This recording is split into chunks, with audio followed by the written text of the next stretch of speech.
masques were hugely popular in the 17th century. They were huge, elaborate theatrical parties with singing, dancing and drinking. Queens such as Anne of Denmark and Henrietta Maria would have worn elaborate costumes to have taken part in these performances. We're here today at Hampton Court Palace. My name is Nadia. And I'm Vicky. And we are talking about getting dressed in the Stuart era, but not just for an everyday occasion, oh no, for a royal masque. And I'll be going to the masque today in a recreation of a dress made for Henrietta Maria in 1632. You've already got your undergarments on, and am I right in saying this is essentially your underwear? Yes, exactly. So I've started with my shift. The shift is the layer that goes closest to your skin, so it protects the outer layers. I've got some wonderful silk stockings. They could be wool in the winter. Amazing, I can see they're held up as well. Yes, I've got some lovely silk garters. You've got your shoes on before the rest of your gown. Is that normal? It's highly advisable. If you do not put your shoes on first, then that will be very, very difficult once you have your stays on. And speaking of stays, what can you tell us about what you're wearing? So these are a pair of stays. They lace up at the front and at the back, so I'm able to do a lot of it myself, but I also do need help. They are not supposed to be particularly tight. It's the foundation of your dress that everything else is going to either pin into or sit on top of, and helps create the perfect silhouette for the Stuart dress. So how comfortable is it to wear the stays? The great thing about stays is they are adjustable, so as ladies' bodies change throughout their lives, whether that's childbearing or just getting older, the lacing allows this sort of expansion, and that works within the dresses as well. This is the first of my petticoats. This is made out of linen, and this is going to protect the silk from me and me from the silk. It will help keep me cool or warmer. Is this something you could put on yourself? Yes, it's just 2 ties, a set that come round the back and tie, and then a set that come round the front and tie.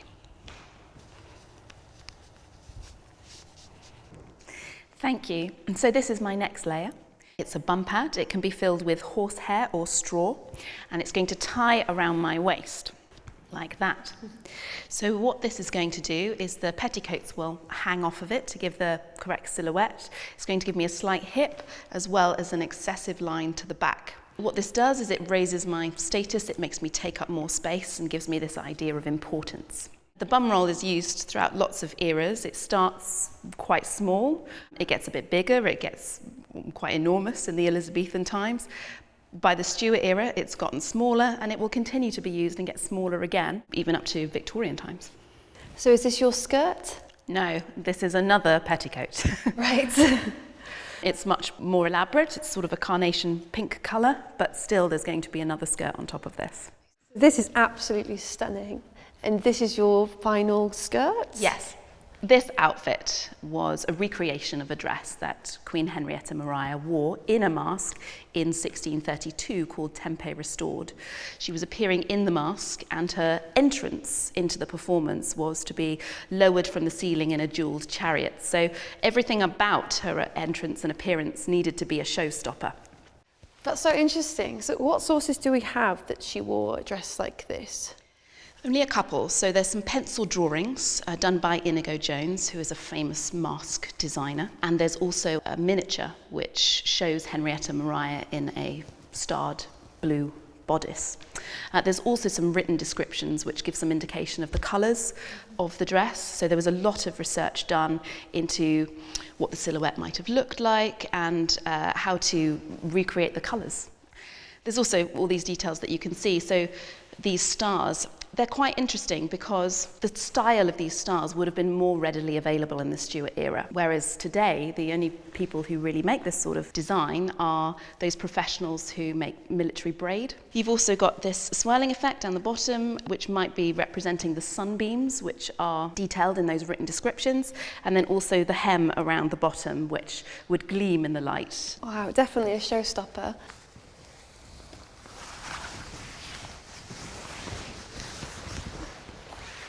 Or would you like me to do it up at the back? Yes, I will need help with this bit, please.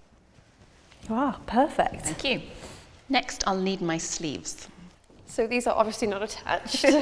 No, they come separate and they will tie onto the stays.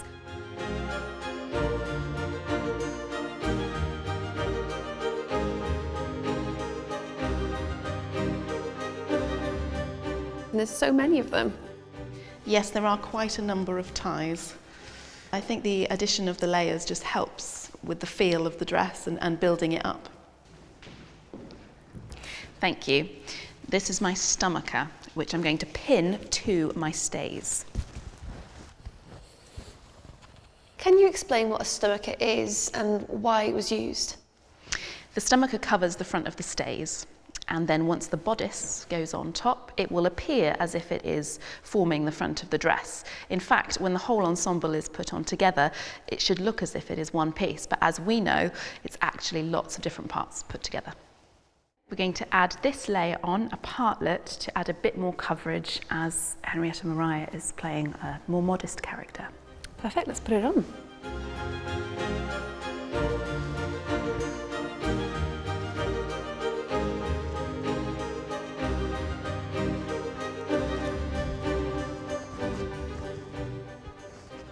So can you explain this? Yes, in Inigo Jones' sketches we see detailing of a kind of belt which is also meant to represent sunbeams, so we'll need to put this on before the bodice. And I think when you get to this stage you can tell that it is a theatrical costume. It's meant to be seen from a distance. It's meant to be very showy. Here we have two bodices, so which one will you wear today? You could actually wear both. You'd have puffier sleeves, but this is more for the masque itself. You might wear this one as an evening gown. So as we're dressing for the masque, I'll go for this one, please.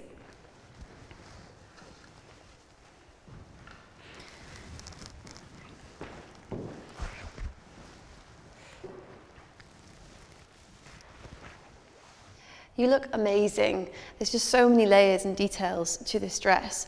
So is this an exact replica of the dress that Henrietta Maria would have worn? It's as close as you can get with modern day practicalities. The sunbeams, the stars represent Henrietta Maria playing divine beauty. The colours themselves are symbolic as well. So this blue is watchet, it's known as. And this could be a colour that the lower classes would wear, but also it's a colour associated with the Virgin Mary, and there are portraits of the Virgin Mary with a sort of carnation pink and a blue layer over the top. Of course, Henrietta Maria was a Catholic queen still practicing her faith in a Protestant country. So given that she probably had a hand in the designs, that might be a message in itself. Also, the hem is slightly raised, which might seem unusual to the modern eye, but it allows for the feet to be shown if you were dancing, maybe even a flash of that pink petticoat underneath as well. So the final thing to complete my look is this crown.